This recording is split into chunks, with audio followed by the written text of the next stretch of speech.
performance. Ja, det var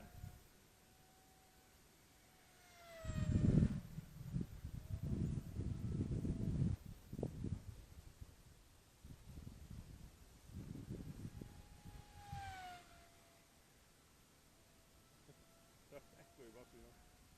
Så er det hyggelig en vakker dag.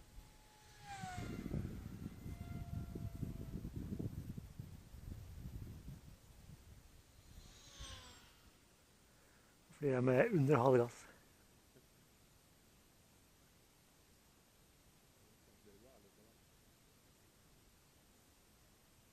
Kan fly sånn høvelig sakte. Ja,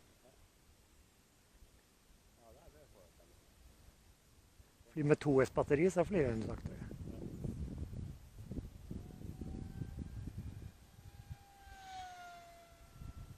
Så full høydeord.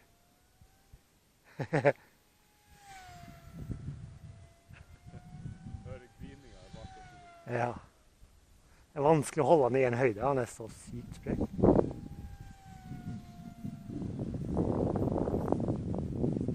Så det ble grønne striper under. Ja, Det hadde du ikke hatt besøk av det. vet ikke. Det er for å se forskjell på opp og ned. Tippene også, ser det ut som. Ja, de er jo på vei.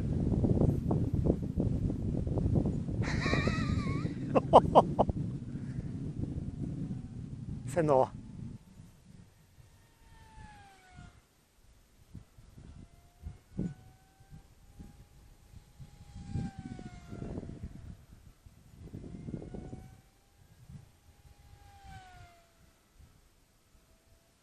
Racing med sånne her, det er gøy.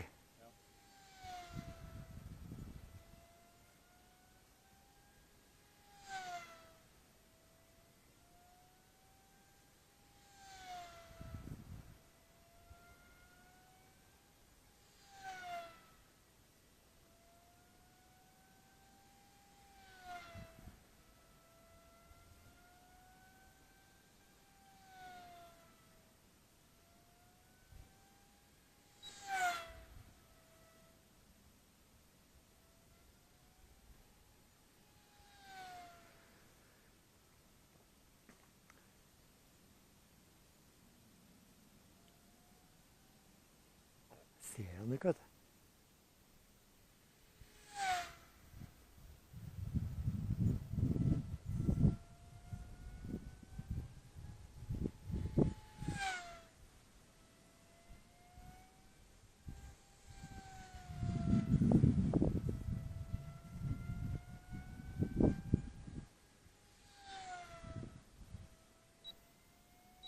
Oi, trær.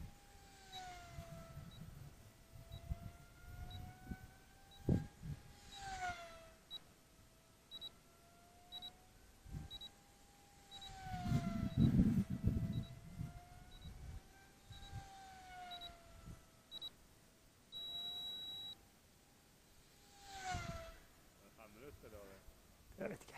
Jeg kan fly ganske lenge. Så når jeg skal prøve å lande, skal jeg se hvor fort det går. Nå stopper jeg motoren.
Så vidt.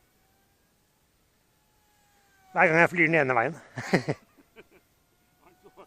halvt sekund i slengen, hvert sekund.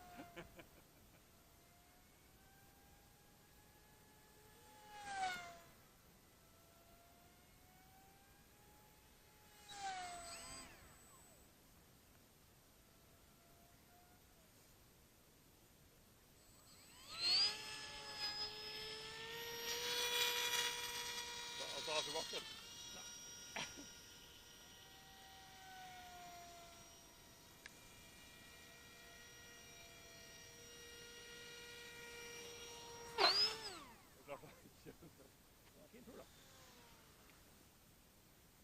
Får du opp farta i det hele tatt? Ikke nok til å ta tilbake. Det kan hende du må slå av motoren for å gi den et lite hopp.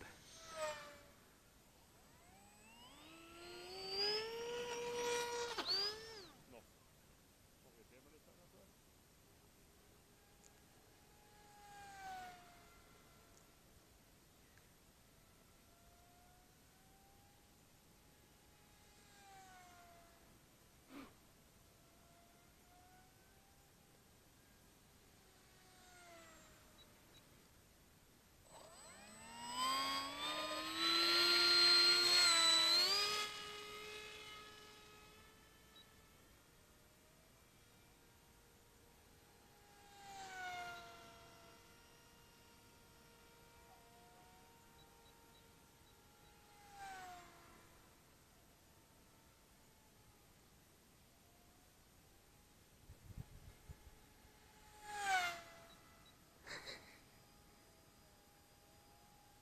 Det er nesten like fort.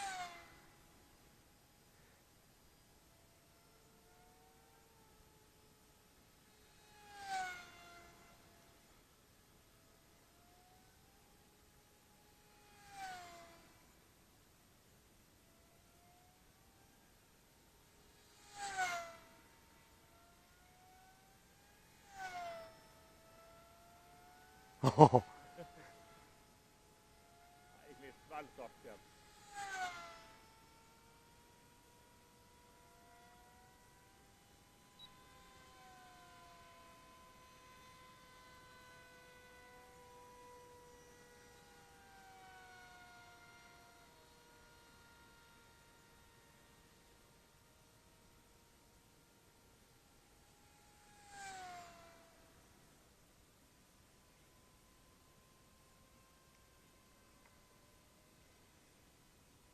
Nei, det er full gass det var det.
Hercules.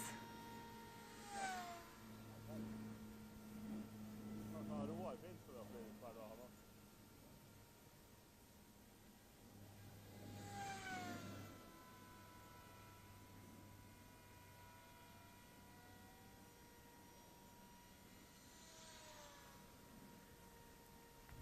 Tidbror har vært for effektivt det jeg kan.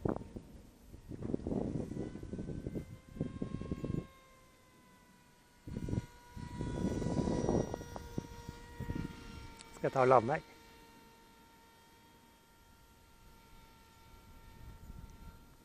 Tror du har en sånn mini-Hercules? Det